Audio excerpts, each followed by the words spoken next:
నీ పాదాలకు మూవల్ల నా అడుగులు సాగాలమ్మా, నీ పెదవుల చిరునవ్వుల్లా నా ఊపిరి వెలగాలమ్మా. నిరంతరం నీ చంటి పాపల్లే ఉండాలి నేనెన్నాళ్ళకి, నిన్నొదిలెంతగా ఎదగాలనుకోనే అమ్మా. అణువణువణు నీ కొలువే అమ్మా,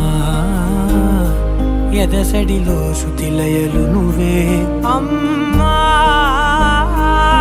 నే కొలిచే శారదవే, నన్ను నిత్యం నడిపే సారథివే.